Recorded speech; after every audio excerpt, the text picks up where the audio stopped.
joined in the media center by current #1 qualifier in pro stock, Bo Butner.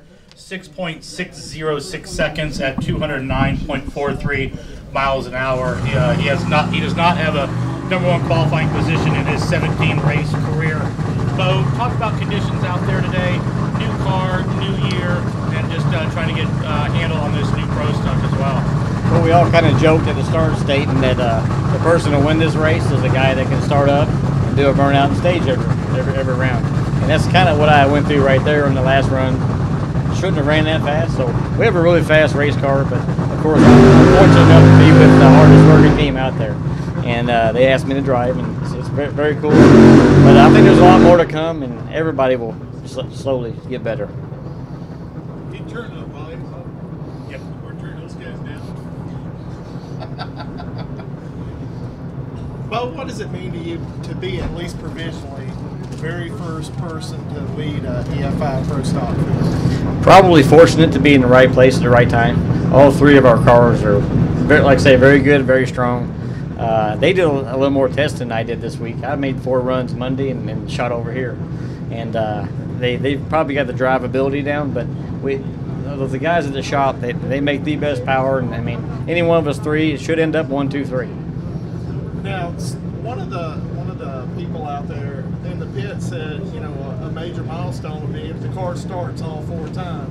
Are you guys really that lost out there with all the pro stock guys collectively? I've drove a lot of EFI cars, and you'll realize just when you think you have a handle on it, it'll shut off. But you can't let yourself get flustered, which I just did. But you just have to calm down and start it back up and go over the routine. But it's tough, and it's a learning curve. But I mean, these guys are the smartest guys out there, so it won't be no problem. How tough was it for you guys when you're trained to be like robots over the past few years or decades? How tough was that for you guys to not know what to expect every time? It's like I say, the learning curve is they haven't had that. The drivability in these cars have been the same. And you can even play with how you stage, going deeper or shallow to hit the tree. But this here, you just want to stage, period.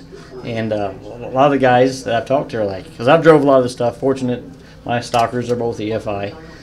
Some of them are blower. I drove some turbo stuff, and it's all a different ball game, and they have their own mindset with the car itself. Do you think your time is going to hold for the rest of the weekend? No, I do not. I think my teammate made a very good run right there. But like I say, our goal was to be 1, 2, and 3 for Ken and Judy. They put a lot into it, and I think we should end up that way. Louis, do you have anything? No, I haven't. You guys started? I can't hear a damn thing. He's getting crotchety as he gets older. Yeah, I'm getting older too.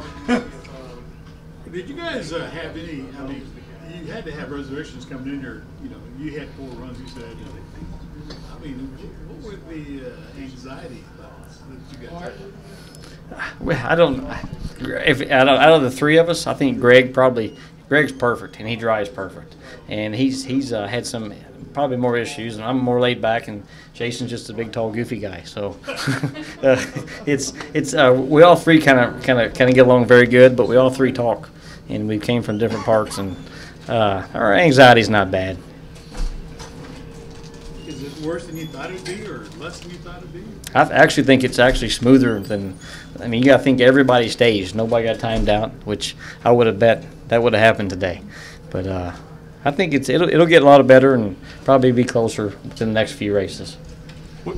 Which has been easier, adjusting to the 4 wide or adjusting to this? I haven't ran the 4 wide, Oh. and I was hoping to start my career at the 4 wide because everybody's messed up there, so I figured I had a shot. But did you have to bring in any outside EFI experience to get these engines? Actually, we've had some help, but Jason's hard-headed, and Jason will listen, but he wants to do it all himself. He won't let anybody hop in and just do the job for him. He says he can't learn that way. But yeah, I think they've talked to everybody that's ever touched one. Is that the big, tall, goofy guy you're talking The about? big, tall, goofy guy. What's your expectations for the rest of the season? Of course, I want to make the chase and do as well as we can, but our whole goal is 1, 2, 3. And of course, Greg's the flagship, so we like to see him do well. And but any of us finish that will make Ken and Judy happy. That's why we do it. What happens if you sink the flagship? He'll be happy. It's amazing. He's the most competitive guy in the world, but he's the first to congratulate you. And because he put in as much hard work as anybody. How much more improvement do you think you guys can make this weekend? I would assume we'll run a high 58 to 57 if the conditions would stay the same, and make perfect runs. None of us have made perfect runs, but they definitely made some very good horsepower. You can tell by our speed. You drove in a hood scoop configuration, and Jake Coughlin said sitting in the cars now is like sitting on your couch. Is that correct? I have a problem with they made me actually put blinders on because from bracket racing all these years, I'm always looking down track to see where I'm at to the other guy, and they keep getting on me. You're going to wreck. You're going to crash.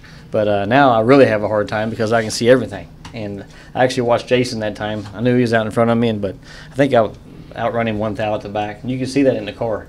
So yeah, it's like you see everything.